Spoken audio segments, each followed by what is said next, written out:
Welcome to Vegan Business Talk with Katrina Fox, author of Vegan Ventures, Start and Grow an Ethical Business.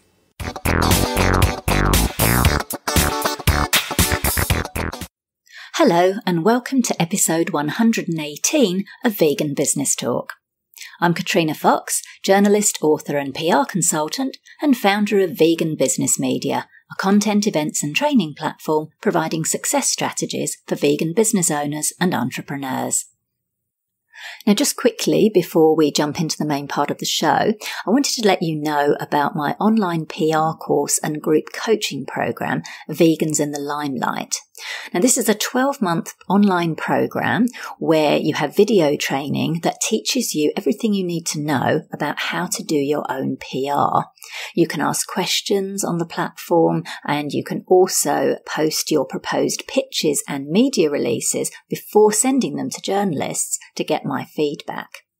You also get to jump on a monthly live group call where you can ask whatever questions you want about your business and you can get tailored help from me on anything to do with raising the profile of your brand. So it might be that I look at your website and give you some feedback, or how to improve your LinkedIn profile and other marketing and PR topics. So if you'd like to find out more about that, just hop on over to veganbusinessmedia.com and you'll see a link there for Vegans in the Limelight. And now on to the main part of the show. In this episode, I'm sharing a recording of a panel discussion I hosted last year at the 2018 Vegan Festival in Adelaide, Australia, called The Future of Plant-Based Business. My guests on the panel were Seth Tibbott, founder of iconic American vegan meat brand Tofurky, which is sold internationally, and Cale Drouin, a plant-based consultant in Brisbane, Australia, who works with food retailers and distributors. Among the topics we discussed are what's driving the take-up of vegan and plant-based living, what plant-based products are currently hot right now, what to be aware of when dealing with large supermarket chains, strategies for getting your products into retailers, how clean meat will compete against plant-based meat, pushback from animal agriculture industries in banning terms such as meat and milk on products unless they come from animals, what's happening in non-food related vegan business sectors and the opportunities this provides, and much more. Here's the panel discussion, The Future of Plant-Based Business. I mentioned how the growth of the vegan and the plant-based sector is massive, particularly in the vegan meat sector and the plant-based meat sector. So I'd love to ask both of you just briefly, what are your thoughts on what's driving this uptake? It is a massive growth that's happening right now, and not just in the US, but worldwide. But just to give you an example of what we're seeing right now in the US, so as Katrina was saying, I've been in business since 1980, which means, who was alive in 1980 in here though? A couple of people, okay, good, old people, welcome. I've seen up times, down times, the whole thing. It's not like growth is just like this in anything. But I've never seen anything like the last 2 years. In the supermarkets in the US, supermarkets if they grow at 2%, they are thrilled with that growth. So if they see something like 5 years ago, this category was growing at like 4%. And so they're like, wow, this is amazing. We've got to get more plant-based stuff in there because this is twice as fast as we're growing and everything else. So that was great. And then for the next 2 years, it was also 3 to 5%, which doesn't sound like a lot to us, but it's a great deal in the supermarkets. The last 2 years have been in refrigerated meat alternatives, US supermarkets, 20 to 45% growth. So this is amazing growth to see, and these guys don't know how to deal with it. We don't know how to deal with it. We're just trying to keep up. All of us in the plant-based sector are trying to just make enough product to feed this demand that's happening right now.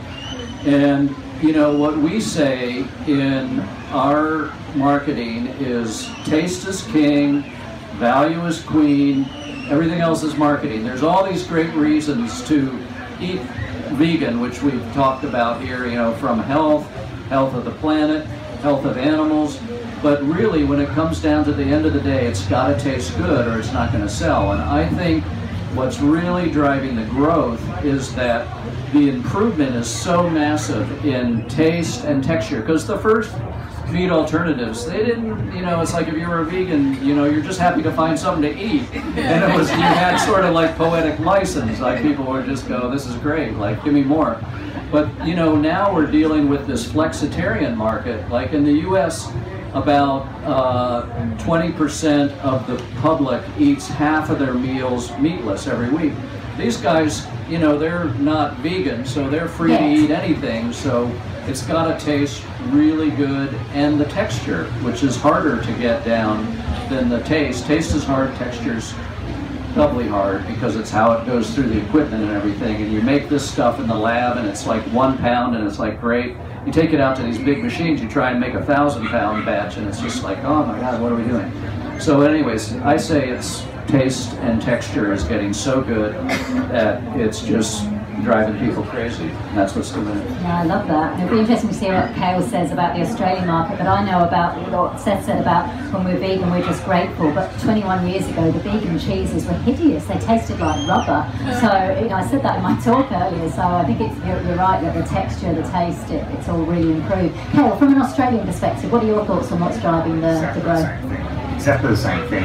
The taste and texture has improved so much that people are chasing it now. When I first started distributing Tofurky in Australia, I was driving around in a van begging IGAs to take on the product, and now it's just a totally different market. We go into supermarkets and they're begging us for the products. So that's the massive change that's happening here. Seth stole most of my stuff there. So. Sorry. Yeah. But it's definitely the texture. Texture and taste. You did bring up cheese, and I want to say that the first cheeses, I want to echo what you said, like they were so bad. Like in the 1990s, that was the first real cheese, the 80s and 90s, you know, that I saw cheese. Like in America, we had this joke, and it was like, did you hear about the fire in the cheese, the vegan cheese factory? The cheese still didn't melt. It was like perfect the next day. You know, a big pallet of cheese, like fire. And that was pretty much true. I mean, they didn't melt at all, but you know, that's a short length of time. Animal-based cheeses have been made in this country, in this world, for 5,000 years, and I'm sure the first ones weren't great either. I mean, let's give it 50 years or something, and it'll be like amazing.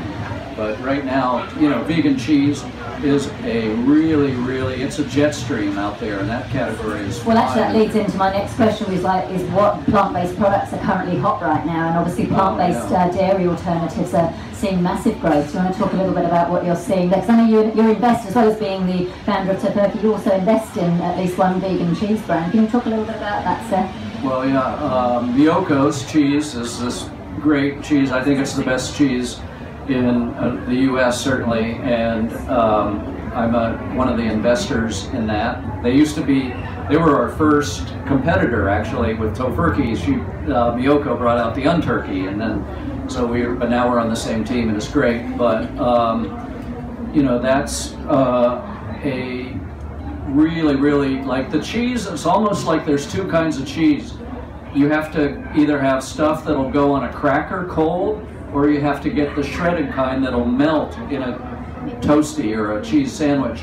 And yet, you know, if you look at animal-based cheese, there's cheeses that'll do both. So I think that's sort of the holy grail that I see, is one cheese you can slice, you can put on a cracker, or you can also take it and make a nice melted sandwich with it. So I think that is still to come. I also think having an aged, sharp cheese, you know, a lot of the cheese you have now, it's like cheddar, but it's a mild cheddar. Getting that sharp note, like a white Vermont cheddar is what it would be in the US. I don't know what it is over here, but would you say that about cheese? Totally. Yeah, exactly the same thing. The other thing that I think might be coming to the market in a big way over the next little while is cured meats. It's something that hasn't... Cured meats. Cured meats, vegan cured meats. hasn't been something that's been done very much yet. And I think there's a big potential for that. And you're also involved with some, is it Funky Fields? Like there's the vegan steak, I think, in the UK, Vivere or something, and the mince that Funky Fields are doing. So these are kind of fairly new. So the mince has just been recently launched into Woolworths. Most people would probably know about that. That was the first time that a product like that has gone into the meat section in a supermarket chain, which is pretty revolutionary for Australia at least. And the sales numbers that we've seen there have been absolutely staggering. To give you an example, meat mince currently sells in Australia at about 100 units per store per day. We're getting closer to that. So it's selling at about 30 units per store per week, so we've got a long way to go, but we're sort of starting to chip away with it. The average in the vegetarian section is currently 4 units per store per week. So by going into the meat section has made a big difference to the way that that's sold. So I know there's been a lot of controversy around that and people getting very upset around that, but what's happened by that being in the meat section is it's meant that more people see it and that more people come in contact with something that they wouldn't have normally seen, and it's made a massive difference to the way that that's sold, and it's making a difference to the way people eat.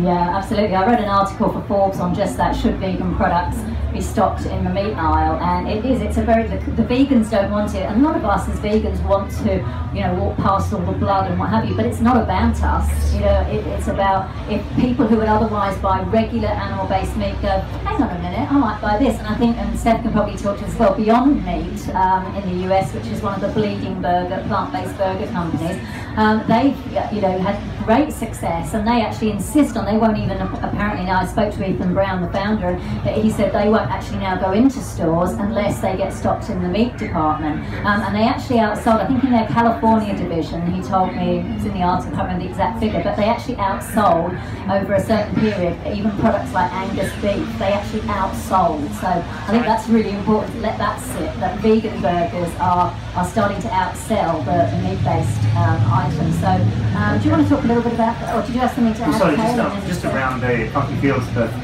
process of getting that product into the meat section was very complicated as well, and it was very, we were pitching to butchers when we were putting that product in there, and we had people walk out of meetings, storm out of meetings saying this shit doesn't belong here, things like that. And what had happened by the end of the process though is all these people that were naysayers in this product really came on board, and it really changed the way that the supermarkets started thinking about these type of products for the future. What made them come on board? Sales.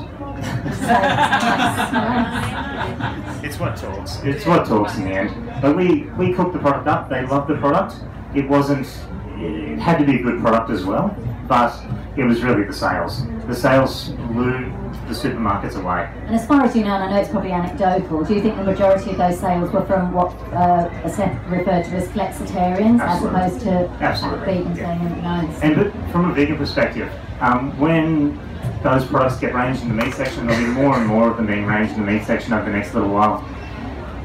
Sacrifice. Walk past a piece of meat and buy them. Don't putting social media posts up saying that this is horrible and all this sort of stuff doesn't help this cause. It really doesn't. The more we can be positive in social media when it comes to this sort of stuff, the more we can achieve. It's true. It's like when I go, because they sell like in Coles, they sell the bio cheese, and I know sometimes when I'm standing there in the shop and I'm thinking, I'm looking at the cheese department, I'm thinking, I hope nobody thinks I've suddenly not gone vegan. I almost feel like, putting a notice up on me saying, I'm vegan, I'm looking for vegan cheese. But yeah, we do need to do exactly that. Seth, what are your thoughts on that? It's great to see. I love to see innovation, in the category. It's so important, and we want all vegan businesses to succeed, and we want them to succeed for two reasons. One is altruistically, we want a vegan world. And the other thing, though, is it's just a business decision, too. When there is a hot new product like the Beyond Meat that comes into the marketplace, it's the tide that floats all boats. It really is. It's much easier for us to go in and place our products in a that's hot and happening than one that's really decreasing, because we've gone in. It's a very hard sale to go into these buyers and say the reason your category is declining is because you don't have Tofurky. when we go into a category that's growing, it's like, yeah, heck yeah, you know, this is growing, great guns, we'll take a shot on that. So it's really important for all, even large and small, like, we don't look at it as competition, really. There's so much market. Like, maybe 20 years ago when the market was smaller, there was sort of a sense of, oh, if you take this, you won't take that brand. But now it's so big and there's so much opportunity and so much demand that it really helps to have all sorts of different companies and brands that are succeeding in the product. And to that end, you know, we have, in the US, we have now a Plant-Based Foods Association, which is 115 companies now, where we can talk to Congress that's making laws, we can talk to stores, we get media out of that. It's a great thing.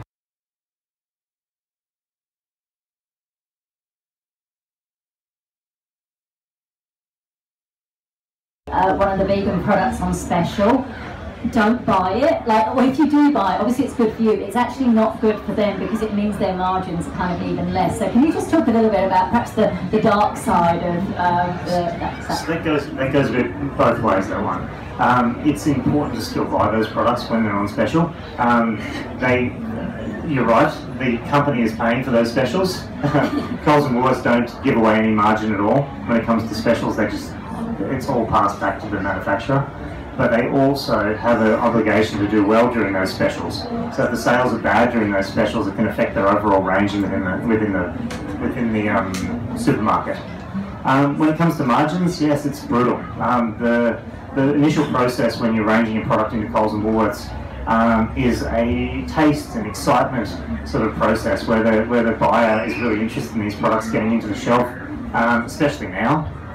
They're so excited about plant-based brands getting on the shelf that the first meetings are usually fairly easy now. They used to be harder, but they're fairly easy now. But then the next step is a completely blind process where it's just about margin. It's just about whether this product is going to bring in more money for the supermarket chain than another competing product.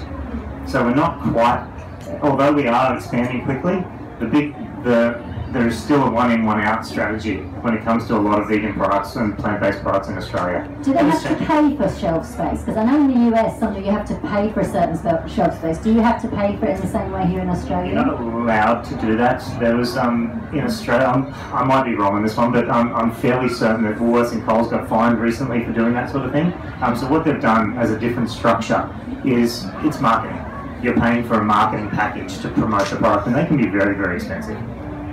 You know, I've seen it go the other way, though, like, and I don't know, you know, Australia as much as I know the US and even in the UK, but we've had situations where when they're making that calculation of how much money it's going to bring in, what they're looking for a lot of times is they're looking to bring you guys into the store as a shopper instead of shopping at a competitor. You know, if they want to go to, if you have a better plant-based set than somebody else, then you're going to go to that store. You're an important shopper because they want your dollars because you're going to buy lettuce. It's almost like they'll look at this sometimes as not a loss leader, but they'll take less margin. Like we got into the Sainsbury's stores in the UK, and we had this brutal fight with the manager about like what is the price going to be, and they told us in order to get this price of £2.50 for this product for the deli slices, you have to sell at this. And we said, well, we just can't, but we can sell you at this, and it's higher.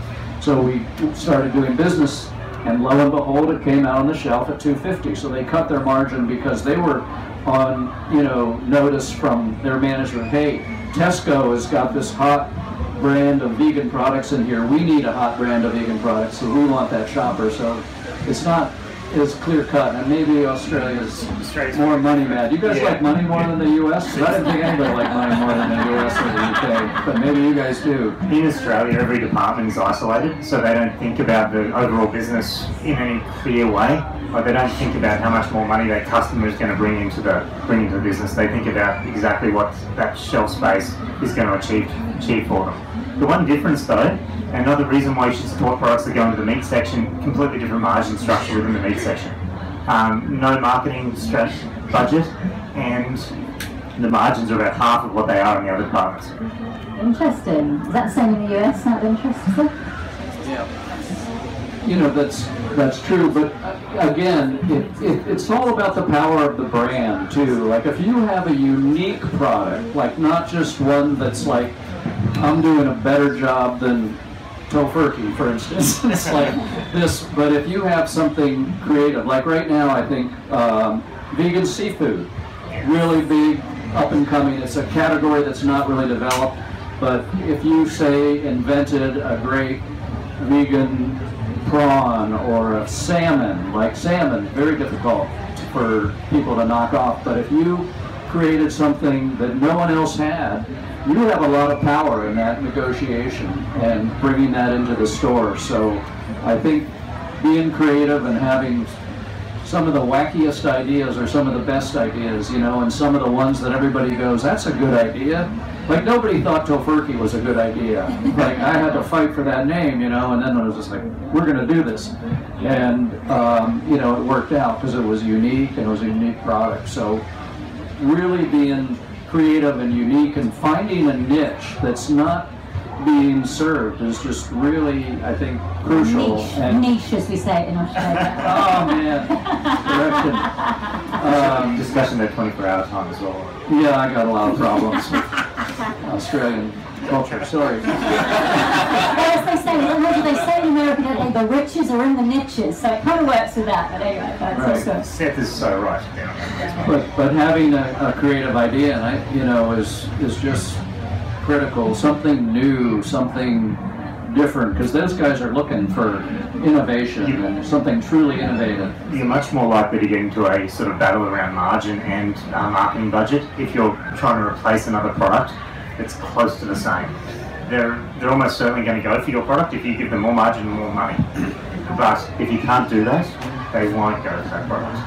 Nice. Now I want to talk a little bit about own range, because we've seen in the UK, for example, Tesco actually hired a head of plant-based innovation, it was Derek Sarno, the chef, to actually create their own in-house range. Coles I saw recently, have got their own like Coles vegan, I don't know what it was, a lasagna or something. What are your thoughts on that? Because I've heard that, like for example, sometimes what seems to happen, and just as a consumer I've seen this happen, you'll go into say one of the big majors and you'll say, oh lovely, I'll get this product like Tofurky, whatever it is. And it's there for a while, and then all of a sudden it disappears, and suddenly there's a cheaper and not as good quality version of the retailer's own brand. So what are your thoughts on what's likely to happen with the big retailers, in particular bringing out their own plant-based brands? How is that going to affect other vegan brands? Well, once again, you know what, as a manufacturer, you've got to be open to whatever works and what can sell the best, and you know, it sort of depends on your production capacity. If your brand is like at full capacity in your plant, then you don't want to look at doing sort of like co-packing for anybody and other own range brands. But if you have a plant and you know you need to fill it up, that's when you look at like, okay, sure, we'll produce Cole's meat alternative, and if it sells, that's fine. But we've done well. So what you're saying there is that you can benefit, the vegan brands can benefit by making the product for the retailer.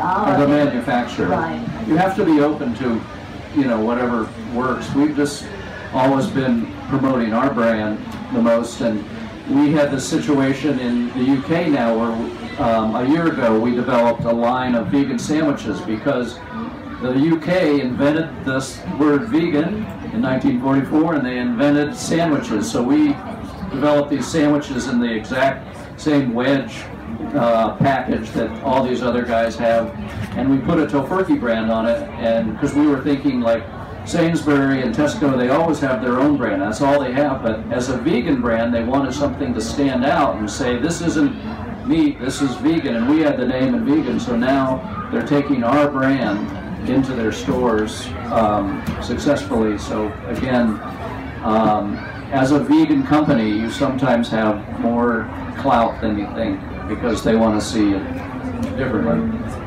So in that same situation where what you're sort of getting at, I think, is that if Coles and Woolworths contract someone else to manufacture a product that's similar and knocks off the other one, I think they managed to make a good one. Power to them. If they're not, it's up to the customers to demand quality and to not put up with sort of these cheap knockoffs happening that are poor quality.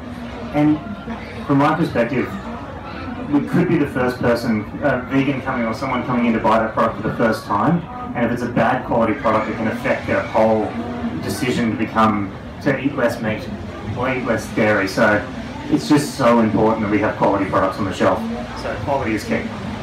Got it. Let's talk a little bit now about because it's all very exciting, all these developments, but we're starting to see some real pushback from the animal agriculture industry. For example, in France, they've banned the use of the word meat unless it's a product that comes from an animal. They've done the same thing recently in Missouri, and I know Seth's going to talk about this because you're part of one of the group of people leading a lawsuit against that, challenging it. And I think there are even moves by the FDA in the US around the use of the term milk or use of cheese or milk to describe anything that's not dairy. So it's an interesting thing. In one way, it's kind of exciting because they must feel really threatened in order to do that. But on the other hand, it can be quite difficult to suddenly tell these plant-based brands you can't call Tofurky burgers or Tofurky sausages. So Seth, do you want to kick off a little bit about your thoughts on that, whether the lawsuit that you're involved in is likely to succeed, and where do you see all this kind of going?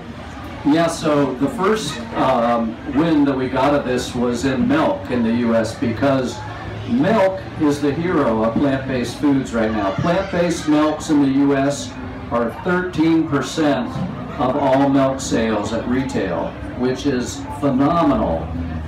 All the other categories, including plant-based meats and all of these plant-based cheeses, everything else is less than 1% because there's just so much meat out there. Like, we're growing at 45%, that's great. We're like killing it, but still, plant-based milks, by 2020, that's going to be 20% of milk. Like, dairy's new motto in the US is we've been down so long it looks like up to us. It's like they've been falling off a cliff, 25% down since 1990 in milk, animal-based milk. So that's when they've been crying for protection, and they're trying to use in the term milk. There's this famous quote by the FDA: "An almond doesn't lactate, so we can't do that." Like, that's the big thing. And Stephen Colbert, the big comedian, promptly took that and said the first person that can put "an almond doesn't lactate" into their wedding vows gets a free trip to New York City. And so the next day, it was like 2 days later, this guy is reading his wedding vows, and he said, "Oh, by the way, an almond doesn't lactate." He got to go to New York and have the VIP tour. But and then it's expanded to plant-based meats now in the U.S., where the state of Missouri, which is a nice little bogan state in the middle of the... Oh, look at Seth using his Aussie language. Because I blew it on niche, so... But Missouri decided that Missouri cattlemen got their legislators, and they said, in the state of Missouri, you can't call anything meat unless it's from a harvested animal, not a slaughtered animal, but harvested. Like, we can't use their word, but they can use our word. Harvest is our word. That's what you do to plants. So these guys, it's this terrible law. It's poorly written. You can't understand it. But the long and the short of it is, if you're found by one of the 114 attorney generals of one of the 114 counties in Missouri to be non-compliant, you can get assessed a $1,000 fine, and then here's the good part: 1 year in jail for having a product label that's not compliant. And so we said, well, we'll take that on, and so we're suing the state of Missouri, which is like awesome, because you don't get to sue a state that often. But we wanted to do it because we didn't want other states are watching this, and we didn't want it to snowball. So what do you think the chances are of winning that, Seth? I think that they're fairly good. You know, in talking, we have the ACLU and the Animal Legal Defense Fund helping us in the lawsuit. But what I think will happen is even if we win, you know, the umpire will strike back and they'll go, why did we lose this? And they'll bring it up again, either in Missouri or another state. So it's going to be a long-term fight. But, you know, as Philip Wolin said, it's like, first they ignore you, hey, we've been ignored. Then they laugh at you. We make Tofurky, come on, we've had laughs. And then they fight you and then you win. So it is a sign of we're one step from winning, but it's going to be a big legal battle from here on out. It'll be interesting to see what the consumer reaction is, because certainly from the reaction I've seen, even from people who are not yet vegan, or pre-vegans as I like to call them, even they think this is ridiculous. You know what I mean? They know that whether they're buying cow milk or whether they're buying, you know, plant-based milk. So it'll be interesting. Have you had any feedback around sort of consumer reaction? No, I think that's correct. You know, that it's really seen as a shallow protectionist law for just the shallow interest of the meat companies. And it's funny because there's other meat companies are divided. The smart ones like Tyson and Maple Leaf Foods are like buying interest. They're saying, we're in the protein business. Protein is protein. If there's a market out there, we want to be in part of it, you know, so they're going into it. And then there's the other ones, these Missouri cattlemen, that are just doing, we've got to crush this rebellion of an idea whose time has come, and we've got to do that. And I just don't think their chances are good that they're going to crush this. So I think the other ones will succeed, and then when you look at history, it's going to be a bad day for those guys. Cale, what are your thoughts on the potential for that kind of thing happening here in Australia? Is it, well, we're not quite there yet, or is it, what are your thoughts? Sure. I think it's undoubtable that it'll happen. There'll be the fight back from the meat lobby in Australia. My knowledge of that is pretty limited, so I'm not too much into that one. But yeah, I think it'll happen. So we talked a little bit about, we're going to open up to questions very shortly, but we talked a little bit about what are the kind of hot areas at the moment. So there might be people here looking to go into start their own businesses. So we've talked about vegan meat and particularly vegan dairy products are good to start up. But I get contacted a lot by people wanting to invest in vegan and plant-based businesses. So what are your thoughts, both of you, on what are the sort of opportunities for people who want to invest in plant-based businesses? Manufacturing. Manufacturing is the place to invest. If people, are you talking about people wanting to put money into different businesses? Yeah. Find a good product and invest in that. I think that Beyond Meat is putting out an IPO now, so they're going public.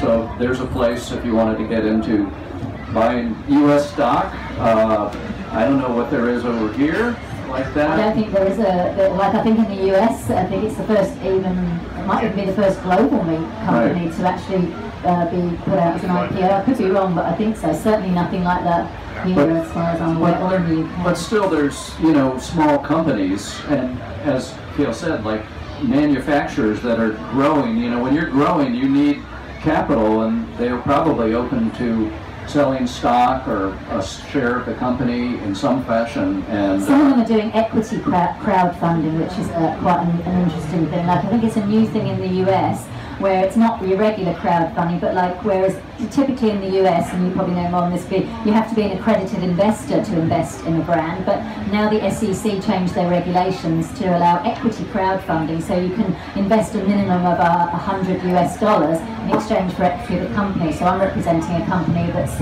launching what they're calling the Vegan for Amazon. They're called Billion Vegans, and they're doing an equity crowdfunding campaign. They've already raised some private equity, and I think as well, perhaps around vegan fashion, I think that's started to come up with these new developments in biofabrication. I touched on that in my talk about the vegan leathers made from mushroom, from Pinatex, and silk, cruelty-free silk, and all these kind of really quite high-tech cool things. I think we're probably going to see, I know you two are mainly food-based, but I think we're going to see quite a sort of explosion in vegan, both fashion and also vegan beauty. Any thoughts or comments on that? Yeah, it's probably true. And probably the biggest investment you can do is just buying the products. Buying the products when they're on the shelves everywhere. Especially when a product manages to get into the supermarkets. Go out there and buy it. that's going to put the most amount of money back to those companies. All right, I think we'll open it out to, so do you have anything to add on that? Yeah. We'd like to open it up to a Q&A. Can we have one of the volunteers just to have the roving mic? Who would like to ask a question? We've got two amazing people here, so take advantage. There was someone at the back and then this lady. Can we just see the person at the back? I just want to do it in the order of the hands and then we'll come to you as well. Lovely. Three amazing. Three amazing people. Yeah. Just put it up close to your mouth. Oh, right. I'd like to say it's great to be here and thank you for coming.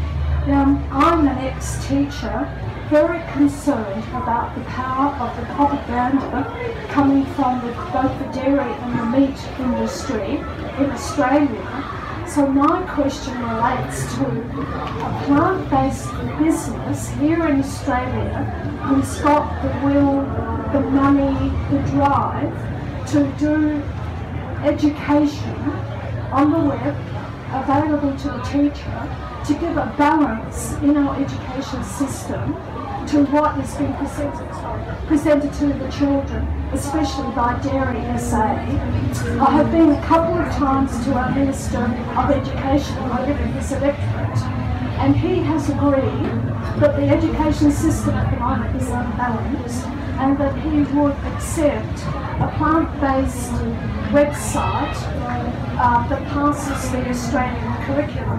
So my question, Cale, is to you. Can you suggest any such thing? And by the way, Sanitarium has said no. The quick answer is no, nothing off the top of my head, but it's definitely something that should be done. It's like in the US you have the Healthy Schools Coalition, don't you? It sounds like maybe that could be a model to look at. Maybe it's something I can get your details and talk about later, because it's something I have to think about a bit more, because it's a good question. You know, and that's in the U.S. the Plant-Based Foods Association does that kind of anti-propaganda kind of talk and gets words out, and just the nonprofit sector. We love working with nonprofits because a lot of times we're seen as capitalists and we have a skin in the game, whereas a nonprofit doesn't, so it can be effective. Like some of the, Mercy for Animals and PETA, and these guys are really pretty effective at getting information out there. But the Plant-Based Foods Association has had some success in that. Sounds like a collaboration of some kind, which maybe you could sort of spearhead. Maybe we can give you some contacts and we'll have to think about it. Yeah, thank you in the front. Hey guys, I just wanted to come back to the vegan meats and ask you about stem cell meat. We hear a bit about it and how... Do you mean lab grown? Lab grown, yes, from stem cells, yeah. Or clean meat, as they're calling it. Yeah. And you know that it's at the moment costing $500,000 to make one burger patty, but if that price drops enough, that could become a competitor to plant-based meat. I'm just wondering. That's a great question. What do you think about that? Seth, do you want to? Well, I think it's going to reach, I think it'll be successful if it goes back to, again, taste is king, value is queen, everything else is marketing. So if they hit the taste and if they hit the price, yeah, it's going to be successful. But again, it's a huge market out there, and I don't think that it's going to, necessarily knock plant-based meats off the shelf. And personally, I'm pretty happy with just plant-based. I'm not the customer that they're going for, but there are people out there that are probably, they're going to be very slow, if ever, to adopt plant-based meats. And so this is speaking to that demographic, and I'm really all for it. It's like we're in such a mess right now with animal agriculture. It's like stop, drop, and roll time, and anything we can do to get people off meat from an environmental standpoint, and the cruelty and suffering that are relieved from that, we've got to go for it. So I'm pretty positive on it, even though I'm probably not the customer, obviously, and maybe a lot of you aren't either, but I think it's a good thing. Yeah, exactly what Seth said. The plant-based space will remain, as far as I'm concerned, and that will start to eat into the meat industry more so. Like the number I was talking about before around mince sales in Australia, the meat industry is so big, we sort of end up in a little bubble here, and we think that we're sort of we've achieved a lot, and we have, but there's just so far to go. And a product like that STEM is the product that can do that. I love it too. Like the people that go, they go, well, this will be like weird. Will people eat it? And I'm like, hey, they've already sold the cruelest, most despotic method of producing protein in the world, and what people are going to go, oh no, I need E. coli with my meat or something. I don't need clean meat. I need dirty meat. I mean, I can't see it happening. I think if they knock off the texture and flavor, of course they'll. It's an interesting one because I went vegan 21 years ago for the animals. It was ethical. So from an animal rights perspective, I've seen the criticism and I have mixed feelings about it, because from an animal rights perspective, yes, it doesn't address the fact that we exploit animals, so I totally get that. And at the moment, it's not a cruelty-free process. They're still using calf bladders. It's still pretty horrible, but there are companies like vegan companies that are working, like Wild Earth, that are working on not doing it that way. But I think as both Seth and Cale said, we're not the customers, and we're, especially globally as well, it's going to make a massive difference. I think I spoke to someone who was in that space who's also vegan, and they were saying that it's actually going to be beneficial for the farmers, because instead of having to have all this land to have the animals, they can just pay like a fee to license this cell-based clean meat. So again, I have mixed feelings. As an animal rights activist, I don't like it. I want the world to go vegan, of course, but from reducing animal suffering and cruelty, which we all know is absolutely horrific, I think it's almost like a necessary evil in a way, or it's something necessary that needs to happen. So, and they are bringing the cost down. I know you mentioned $500,000. I think those costs have come down to about 10,000 now, which is quite a lot. So they will. I think it's probably a few years' time, but yeah, definitely on the way. But that's a great question. So it's a really important discussion. Anyone else got a question? Don't be shy. You've stunned them all into silence. How are we doing for time, volunteers? We've got about 15 minutes. Okay, all right. So we might as well. Seth, did you want to say something? Or just, one thing I didn't mention that I was just talking about before this conference was I think another real area that's going to be big in the coming years is vegan seafood. And it's been sort of an untapped field, and more information is coming out on fish and what we're doing to overfish and the feelings of fish, and the fish actually feel pain and they're sentient beings. So I think that that's going to be an exploding industry. That if somebody has a food science degree out there, is a good cook, go in there and whip up some salmon or some other seafood. Because especially in Australia, because in the US there's already I wrote an article on Forbes about the rise of the vegan seafood, and there's some amazing companies in the US that are doing vegan tuna and all kinds of things. But it's interesting, when I interviewed them, they were saying it's an area, it's taken quite a while to develop, because it's so new, to have it, like you said, the texture, that you might put the first batch out and it's not quite right, so then you've got to kind of go back and tweak it before making their products available for sale. But I think certainly that it's happening in America, and if it's happening in America, then that means there's opportunities here, because you've then got the local angle, that we're a locally made brand. What are your thoughts on that, Cale, about the whole, it's Australian made? Like, do retailers, are they happy about that? Are they more likely to maybe take a brand on as that being a sort of point of attraction for them? Yeah, Australian retailers definitely care about Australian made. It does make the process easier sometimes with getting products in, but it does come down to flavour and the quality of the product in the end. The one benefit of manufacturing in Australia is also the Asian market.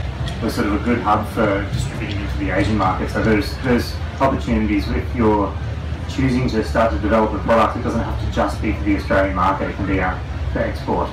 And there's a lot of subsidies available for that kind of product in Australia. I've got another hot tip. Tempeh.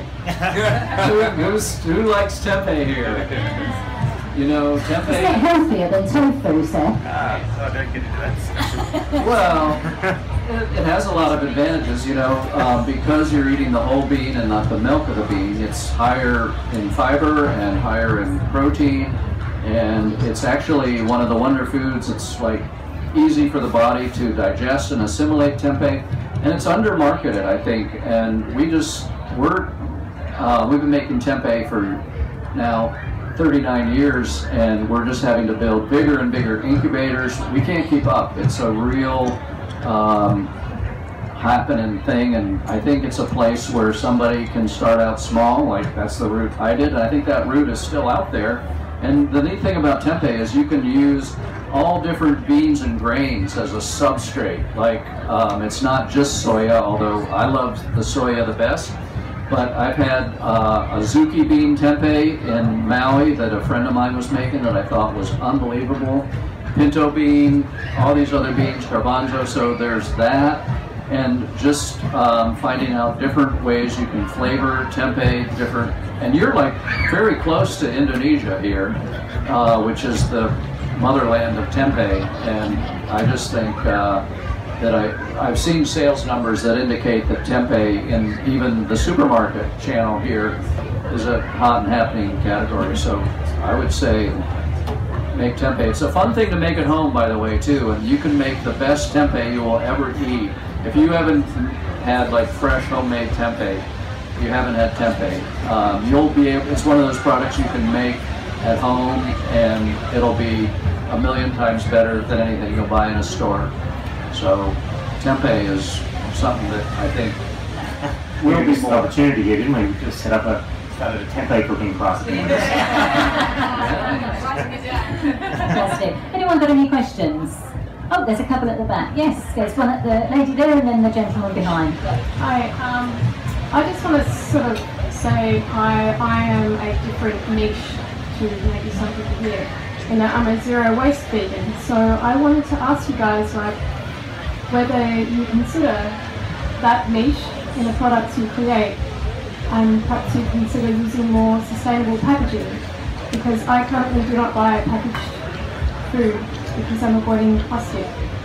But I miss my tofu and my tempeh, so what can you do for me? That's a great question. Seth, do you want to go? Well, you know, that's a great question, and you know, from a manufacturer perspective, you know, we know that there's a market, but in order to serve it, like safety has to be the number one thing on our minds, because you have to have a clean, safe product, and a lot of times, like with our products, it has to be a barrier film, which means that it's not a recyclable one anyway. So, but at the end of the day, you know, because you're making a vegan product, you're feeling like that is the trade-off for it. But it's a shame that there isn't more packaging that could be more sustainable and recyclable. But you should be making your own tempeh. That's what I say, and you'll love it. You'll really thank me later. And tofu, also nice, fresh at home. Yeah.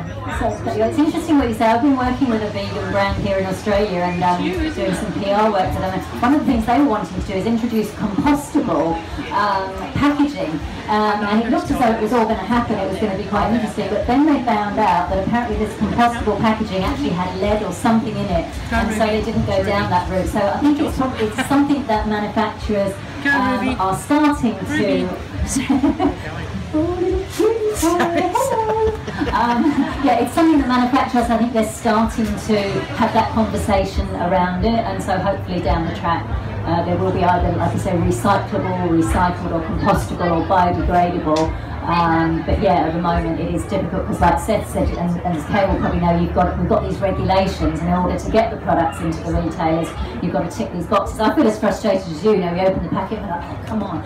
But so I think as Seth said, and I think Cale said, it's about the customers. Like Cale said, don't settle for poor quality products. So again, I think we can write to these retailers and say, look, you know, we don't want this packaging. So I think as that conversation starts to get a bit bigger, hopefully we will see more sustainable packaging. I certainly hope so. It's a great question. Right, we're going to wrap up here. Can we please give a lovely round of applause to our guests, Seth Tibbott and Cale Drouin.